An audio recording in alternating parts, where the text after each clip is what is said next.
നമസ്കാരം. നിങ്ങൾ ആദ്യമായാണ് ഈ ചാനൽ കാണുന്നതെങ്കിൽ ദയവായി സബ്സ്ക്രൈബ് ചെയ്യുക.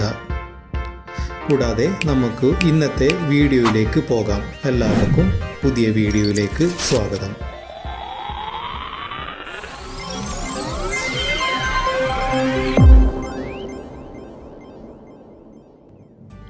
ഒരുപാട് നടന്മാർ സംവിധായകൻ്റെ വേഷമണിഞ്ഞിട്ടുണ്ട്.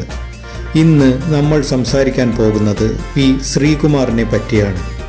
ഏകദേശം 150ഓളം സിനിമകളിൽ അഭിനയിച്ച അദ്ദേഹം 3 സിനിമകൾ ഇതുവരെ സംവിധാനം ചെയ്തിട്ടുണ്ട്. സിനിമയിൽ വരുന്നതിന് മുമ്പ് KSRTCയിൽ ജോലി ചെയ്തിരുന്ന അദ്ദേഹം 1968 കണ്ണൂർ ഡീലക്സ് എന്ന സിനിമയിലൂടെയാണ് നടൻ്റെ വേഷമണിയുന്നത്. തുടർന്ന് ഒരുപാട് ചിത്രങ്ങൾ, നിരവധി വേഷങ്ങൾ. അനന്തരം എന്ന സിനിമയുടെ സഹസംവിധായകനായ അദ്ദേഹം ആദ്യമായി സ്വതന്ത്ര സംവിധായകനായിരുന്ന ചിത്രമായിരുന്നു 1985 റിലീസായ കയ്യും തലയും പുറത്തിടരുത് എന്ന സിനിമ. മുകേഷ്, ദേവൻ, സബിത ആനന്ദ്, സുകുമാരി തുടങ്ങിയവരായിരുന്നു ചിത്രത്തിലെ പ്രധാന താരങ്ങൾ.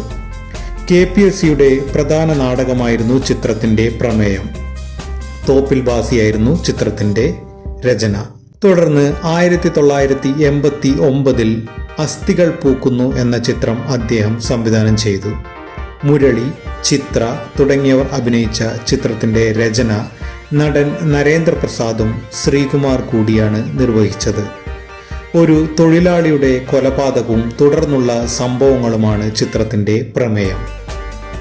ഒരിടവേളയ്ക്ക് ശേഷം അദ്ദേഹം സംവിധാനം ചെയ്ത ചിത്രമായിരുന്നു 1994 ശ്രീകുമാർ തന്നെ കഥയെഴുതി, വേണു നാഗവള്ളി തിരക്കഥയെഴുതി, മമ്മൂട്ടി, സായ്കുമാർ, ജഗതി, ശോഭന തുടങ്ങിയവർ അഭിനയിച്ച വിഷ്ണു എന്ന സിനിമ.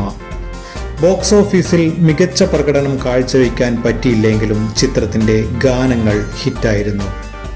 കൂടാതെ കളിപ്പാട്ടം സിനിമയുടെ കഥയും ശ്രീകുമാറിൻ്റേതായിരുന്നു.